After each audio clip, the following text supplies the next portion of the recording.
ये कांग्रेस भाजपा में से कौन सा नेता आपके साथ खड़ा था, लाठियां खाया था, जेल गया था? आप अपने मन से पूछ के बताओ। क्या इनका रिश्ता आपसे सिर्फ वोट का ही है? आपने देखा नहीं, आपने भाजपा को हराने के लिए, भाजपा के लिए जो लाठियां आपकी पीठ पे डाली, उनसे बचने के लिए आपने कांग्रेस को वोट दिया। लेकिन 1.5 साल में कांग्रेस के लोग कांग्रेस पार्टी को तोड़ के और भारतीय जनता पार्टी में शामिल हो गए। जो पार्टी अपने विधायक नहीं रोक पाई, अपने विधायकों की रक्षा नहीं कर पाई, वो आपकी रक्षा कर लेगी क्या? बताओ। जो अपने ताकतवर, देखो उनके लोग झूठे थे, उनके लोग लालची थे, वो लोग भागे, जनता नहीं भागी। जनता ने तो तय किया था कि भाजपा की का ढक्कन बंद करना, और आपने करके भी दिखाया। लेकिन मुझे ये बताओ मेरे लोगों, वो अपने स्वार्थ में चले गए, इससे आपको क्या मिला? कुछ मिला? और आप उनसे उम्मीद क्यों करते हो कि वो आपको कुछ देंगे? अगर वो इतने अच्छे होते, आप ये सोचो और इतिहास को याद करो, वो इतने अच्छे होते तो बाबा साहब अम्बेडकर को अपने 4 बच्चे कुर्बान करने पड़ते। अगर वो इतने अच्छे होते तो बाबा साहब अम्बेडकर को पार्टी बनानी पड़ती, बाबा साहब अम्बेडकर को घर घर जाके लोगों को जागरूक करना पड़ता। और वो इतने अच्छे थे तो भारतीय संविधान से पहले उन्होंने हमारे अधिकारों की लड़ाई क्यों नहीं लड़ी? मेरे लोगों अपने मन से पूछ के देख। जो जुर्म, जाति, अन्य अत्याचार और अधिकार विहीन रहे आप लोग। आपको पढ़ने का अधिकार नहीं था, आपको घूमने की आजादी नहीं थी, आपको खेती किसानी करने की आजादी नहीं थी, आपको विदेश जाने की आजादी नहीं थी, आपको मकान बनाने की आजादी नहीं थी, आपको उद्योग धंधे करने की आजादी नहीं थी। आपके बीच से एक आदमी खड़ा हुआ जिनको हम बाबा साहब अम्बेडकर के रूप में जानते हैं, और उनसे पहले छत्रपति साहू जी महाराज, जो कुर्मी कुल के थे, कुर्मी, गुर्जर, मराठा एक ही कुल है पूरा। छत्रपति साहू जी महाराज ने 1902 में आरक्षण की व्यवस्था की।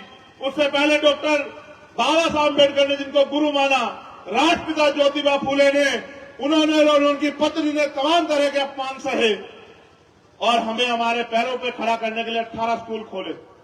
मेरे लोगों, जब मैं आया, मुझे आगे हमारे नौजवान भी मिले। मैं आपसे भी पूछ रहा हूं और अपने दिल पे हाथ रख के गवाही देना।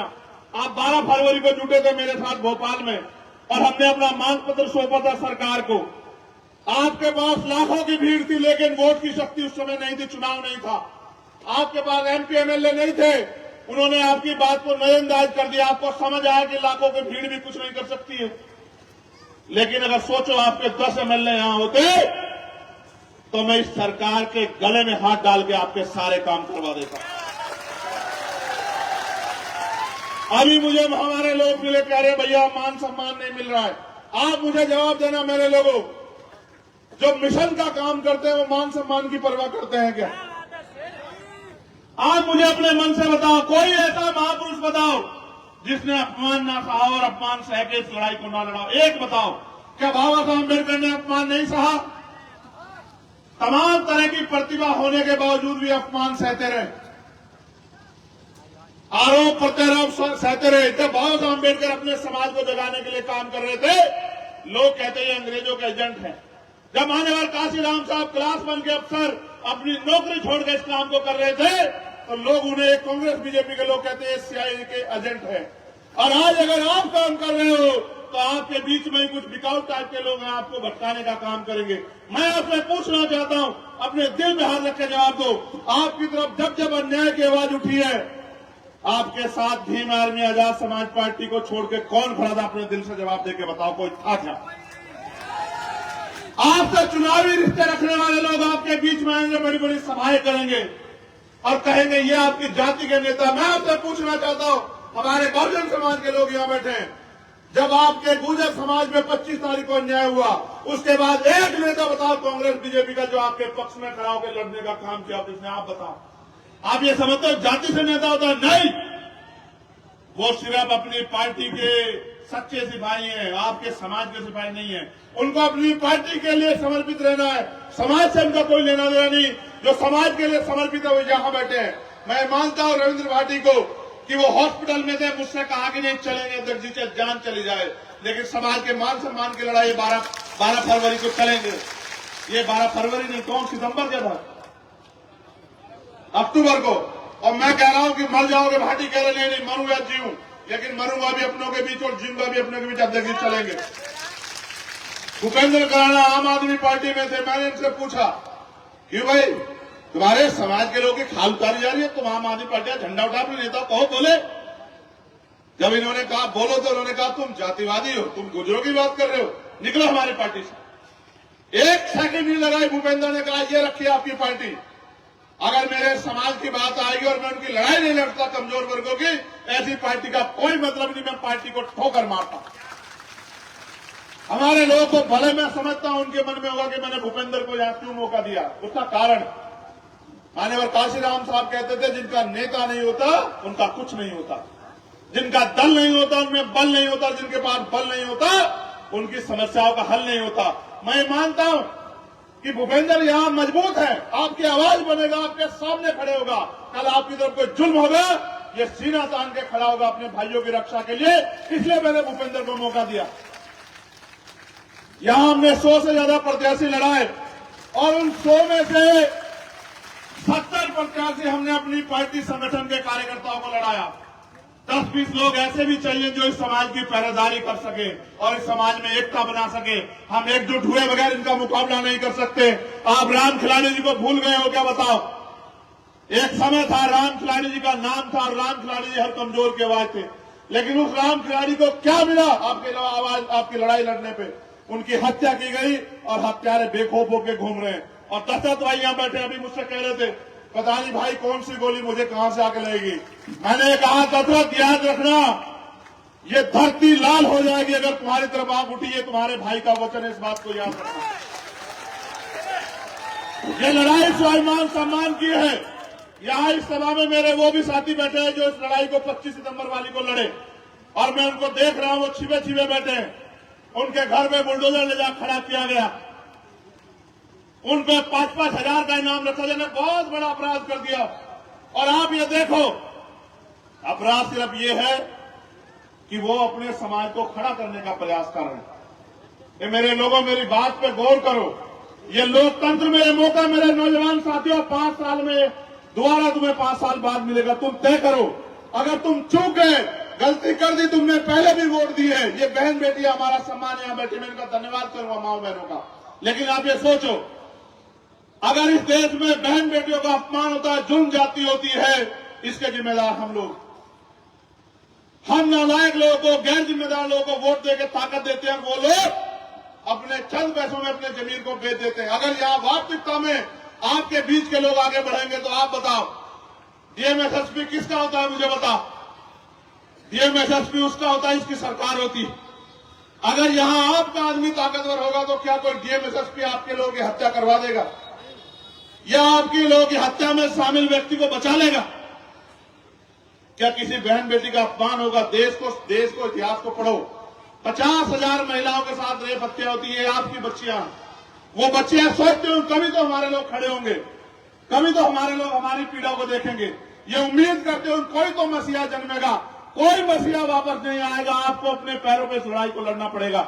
एक तरफ 15 दिन के लिए, 15 दिन भी नहीं बचे, 10-11 दिन है, एक तरफ 10-11 दिन के लिए लोग शराब, मिठाई, पैसे लेके, कपड़े लेके आपके बीच आएंगे, आपको कहेंगे बेच दो। मैं ये पूछना चाहता हूं, माननीय काशीराम साहब ने कहा था कि वोट की रक्षा बहन बेटे की रक्षा की तरह करनी है। क्या हम लोग बेचने वाले लोग हैं?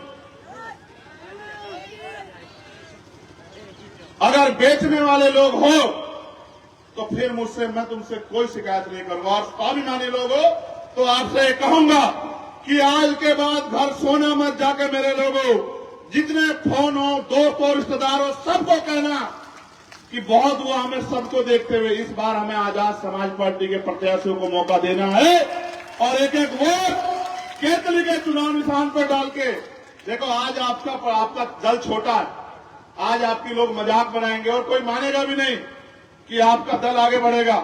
लेकिन आप ये सोचो, जब आप कोई पौधा लगाते छोटा ही तो होता है। पेड़ लगाया आपने, पेड़ लगाया है, बताओ इतना बड़ा पेड़ लगता है, छोटा सा पेड़ लगता है, बताओ। लेकिन अगर आप उसकी सही समय पे रखवाली करो, देखभाल करो, खाद पानी दो, प्राकृतिक आपदा से बचाओ, तो वही 10 साल में इस लायक हो जाता है, नहीं हो जाता कि आपको फल भी दे और आपको छांव भी दे? बताओ होता है नहीं होता है? आज आपका दल छोटा है, घबराओ मत, हम घबराने वालों में से है ही नहीं। आज से 100 साल पहले हमें पानी पीने की आजादी नहीं थी। हम कहां से कहां तक आए, याद करो मेरे लोगों। और देखो, देश आजाद हुआ 1947 में, और जिनको क्रिमिनल ट्राइब कहा गया उनको आजादी मिली 1952 में। अपना इतिहास जानो, पढ़ो लिखो, समझ आएगा तुम्हें। तुमने मुझे तलवार भेंट की, मैं बाबूजी का धन्यवाद करता हूं। आप बताओ, इस तलवार से मैं कौन सी लड़ाई जीत सकता हूं, बताओ। राजतंत्र में युद्ध होते थे, राजा महाराजा दोनों तरफ से लड़ते थे, सेना जाती थी, हाथी घोड़ों पे युद्ध होते थे, बंदूकें तलवारें चलती थी, तोप चलती थी, और तलवार के दम पर राज लिया जाता था। आज के राजतंत्र लोकतंत्र है। इस तलवार से ज्यादा तुम मेरे कैसे अंगूठा दबा देना, फिर देखना तुम्हारी तरफ उठने वाली हर एक आंख को उसी दिन जवाब मिल जाएगा कि आज के बाद ये कष्टीय समाज अन्याय अत्याचार नहीं सहे। देखो, मैं तुमसे कलम की ताकत मांग रहा हूं, तलवार की ताकत नहीं मांग रहा हूं। एक तरफ ये है, एक तरफ ये। आप तय करो कि मुझे कौन सी ताकत देना चाहते हो। अगर तुमने ये ताकत मुझे दी और इतनी ताकत दे दी कि ये कलम मेरे हाथ से चल जाए, तो मैं लिख के देता हूं, विरोधियों के 20-20 एमएलए और हमारा एक एमएलए अगर भारी नहीं पड़ा, तब आप मुझे बताना। जिस दिन इस कलम में ताकत होगी, आपको रोजगार के लिए दूसरे प्रदेश में नहीं जाना पड़ेगा। जिस दिन इस कलम में ताकत होगी, हमारी माओ बहनों को अपने घर चलाने के लिए उधार पैसा नहीं लेना पड़ेगा किसी को। हमारी बच्चों को पढ़ने के लिए जमीन नहीं रखनी पड़ेगी उनके माता पिता गिरवी। उनकी शादियों के लिए किसी साहूकार से कर्जा नहीं लेना पड़ेगा। हमारे नौजवान भाइयों को पढ़ने के लिए कोई लोन नहीं लेना पड़ेगा। जिस दिन हम पे ताकत होगी, सबको सस्ती शिक्षा, बेहतर से बेहतर, जैसी विदेशों में मिलती है, सबको सस्ती शिक्षा। क्योंकि बाबा साहब कहते थे कि शिक्षा हथियार है, इस हथियार से आगे बढ़ना है। सबके गरीबों के लिए अच्छे से अच्छा इलाज बहुत कम पैसों में, जिन पे जमीन नहीं उनको जमीन, और अपने आपके बीच के बेटों को जो अधिकारी कर्मचारी बन जाएंगे रोजगार पाके, उनको अधिकारी कर्मचारी बना के बिठा के उनके जरिए आपके लिए नीतियां बना के आपको आपके पैरों पे खड़ा करना है। ये लड़ाई है। दुश्मन नहीं चाहता कि आप अपने पैरों पे खड़े हो जाओ। वो हर साल आपको कहेंगे इनको रोक दो, उनको रोक दो। मैं पूछना चाहता हूं, क्या आप किसी को रोकने के लिए पैदा हुए हो? लोकतंत्र क्या किसी को हराने के लिए है? लोकतंत्र तो जीतने और जिताने के लिए है। मैं आपको एक कहानी सुनाता हूं, आपके काम आएगी। ये मुझे जब ये कह रहे थे ना, मैंने सुना। एक पुजारी जी के, पंडित जी के 2 बेटे थे। गौर करना जरा, एक का नाम था राम, दूसरे का नाम था श्याम। नौजवान बहुत गौर करें, आज तुम्हारी कहानी यहीं बैठेगी तुम्हारी विधानसभा में, ठीक है? तो राम बहुत सीधे थे, लोगों की सेवा करते, मदद करते, लोगों के काम आते। और श्याम बड़े झगड़ालू किस्म के थे। श्याम का काम था हर गरीब कमजोर को सताना, उनके साथ झगड़ा करना, उनकी जमीन कब्जा लेना, उनको परेशान करना। अब जब भी श्याम कोई मुसीबत खड़ी करता, राम आके उनको रोकता, भाई ऐसा मत करो। ये लंबे समय चलता रहा। एक समय आया 5 साल बाद चुनाव, तो राम भी चुनाव में खड़े हो गए और श्याम भी चुनाव में खड़े हो गए, और लोगों ने श्याम से बचने को राम को वोट दे दिया। अब देखो, कहानी का सार ये है कि राम जीत गए, राम भी खुश, श्याम भी खुश और पंडित जी भी खुश। समझे? राम भी खुश। अब ये बताओ, राम श्याम को नुकसान पहुंचा सकते हैं क्या? राम श्याम का कोई बुरा कर सकते हैं क्या? राम श्याम को जेल भिजवा सकते हैं क्या? तो मैंने आपको बताया कि आपने श्याम से बचने के लिए राम को ताकत दे दी। घर एक ही है दोनों का, समझ रहे हो? राम भी खुश, श्याम भी खुश और पंडित जी भी खुश। अब आप ये तय कर लो, इस लोकतंत्र में आप उनको खुश रखना चाहते हो या आप खुद को खुश रखना चाहते हो? आप उनको हराने के लिए उनको वोट दोगे, इससे आपके हिस्से में क्या आएगा मेरे लोगों, ये बताओ। कल उनके दरवाजे पर जाओगे, वो गेट बंद करके कहेंगे नेताजी यहां है नहीं। ऐसे लोगों को ताकत देना चाहते हो? बहुत बेवकूफ बना लिया। सदियां बीत गई और आजादी के भी 70 साल बीत गए। कहते हैं कि देश में भ्रष्टाचार है, देश में चोरी है, लूटमारी है, सारी पुलिस यहाँ है, सारी इंटेलिजेंस यहाँ है, सारी एजेंसी यहाँ है, फिर लूटपाट भ्रष्टाचारी कैसे हो रही है? सारी सब कुछ साधन आपके पास है, फिर रेप हत्या क्यों हो रही है? क्या आप पे जवाब है कि भाई इंदल गुर्जर की जो हत्या है उसका जवाब आपके पास है? जब सारी पुलिस सारी एजेंसी आया तो इंदल गुर्जर की हत्या क्यों हुई? जवाब दो मेरे लोग। आप पे जवाब है। आपके आवाज उठाने के लिए मैंने कमल नागर को हिम्मत दी। वो आपके बीच का बच्चा आपकी लड़ाई लड़ता था, उसको उठा के जेल में बंद कर दिया। क्या आप पे जवाब है कि उसको जो जेल में काली रातें काटनी पड़ रही, इसका जवाब कौन देगा? क्या आप पे हिम्मत है जवाब देने की? आज उसकी पत्नी हमारे बीच बैठी है। मैं बिटिया से कहूंगा, यहां मैं नहीं जानता कि उसके पास तुम्हें देने के लिए, उसके पास पर्चा भरने के लिए पैसे थे या नहीं थे, लेकिन मैंने उससे कहा कि बिटिया हिम्मत दिखाओ, आज नहीं तो कल गरीबों को खड़े होना है अपने पैरों पे, किसी के भरोसे मत रहो। तुम कमल की पत्नी हो, आगे बढ़ो, तुम्हारा भाई तुम्हारे साथ खड़ा है। मैंने इस उम्मीद से इसको अवसर दिया। आप बताओ, इसका साथ मिलना चाहिए, आपको नहीं मिलना चाहिए? बताओ। अगर अमीर इतने अच्छे होते और वो गरीबों का साथ देते तो कोई गरीब रहता क्या? मैं तो ऐसा व्यक्ति हूं, मैंने देखा अमीर रिश्तेदार भी नहीं बताते गरीब को। हमारे यहां भी कुछ अमीर है, कहते हैं कि वो तो छोटा सा है, हम नहीं जानते उसको कौन है। देखा आपने? वो कहते हैं छोटे मोटे लोगों को नहीं हम लोग जानते हैं। अब मैं कहूं क्या, मेरा सारा समाज इस हालात में, खाने को अच्छा खाना नहीं है, पीने को साफ पानी नहीं है, अच्छे मकान नहीं है, अच्छे कपड़े नहीं है, अच्छी सुख सुविधाएं नहीं है। कितने लोग हैं हमारे घर परिवार के जिनके घरों में एसी है? पूछ लो।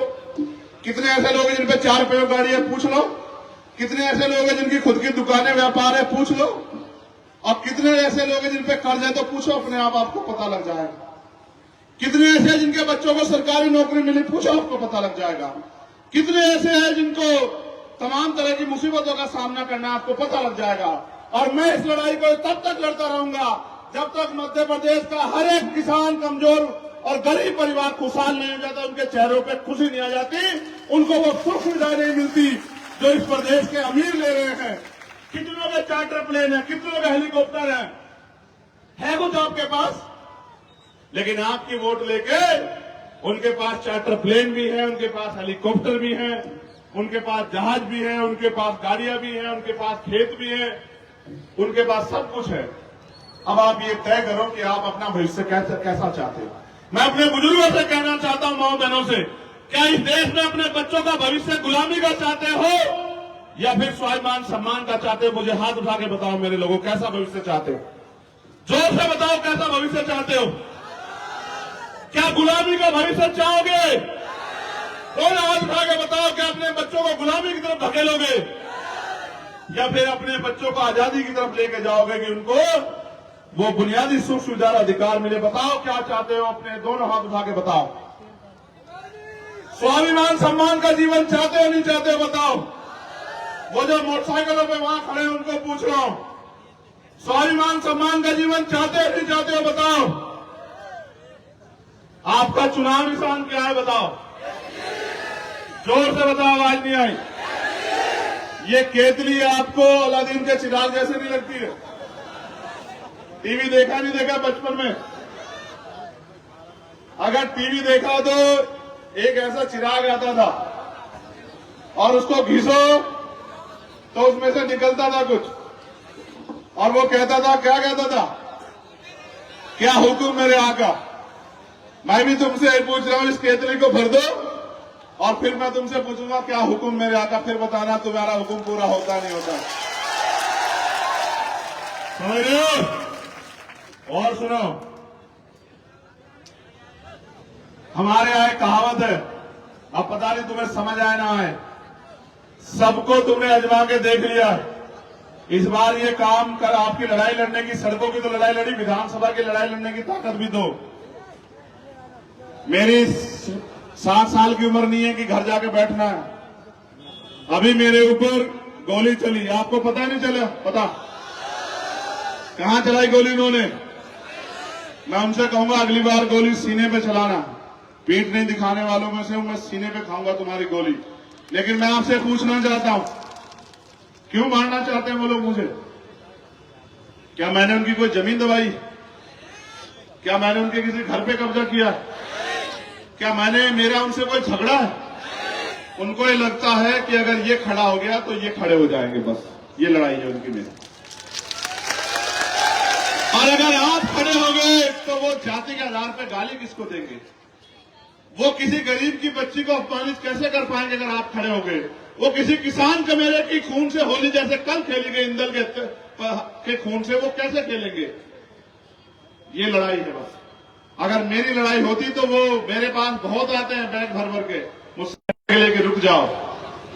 चंद्रशेखर आजाद है, आजाद था और आजाद रहेगा। और जब तक आखिरी सांस है, जब तक आखिरी सांस है, चाहे आप आज साथ खड़े हो जाओ या कल होना, जब तक आखिरी सांस है आपके लिए लड़ता रहूंगा। कोई गोली मेरा रास्ता नहीं रोक सकती, इस बात को याद रखना। मैं तो आपसे कहना चाहता हूं, देखो सूरज ढल रहा है, एक सूरज ढल गया और एक सूरज उग रहा है। तय करो किसके साथ खड़े होना है, तुम ये तय कर लो। देखो, ढलता सूरज अंधेरा देगा और उगता सूरज क्या देगा? उगता सूरज।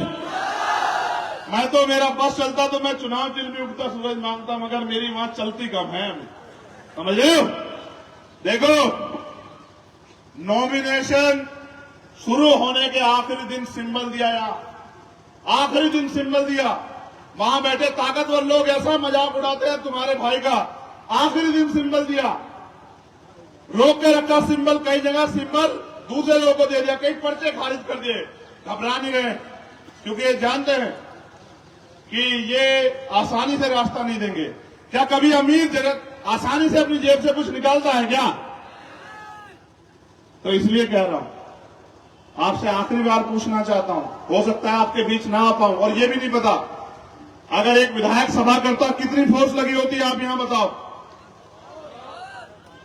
ये मेरे पुलिस के 3, 3, 6, 3, 9, 10, 11,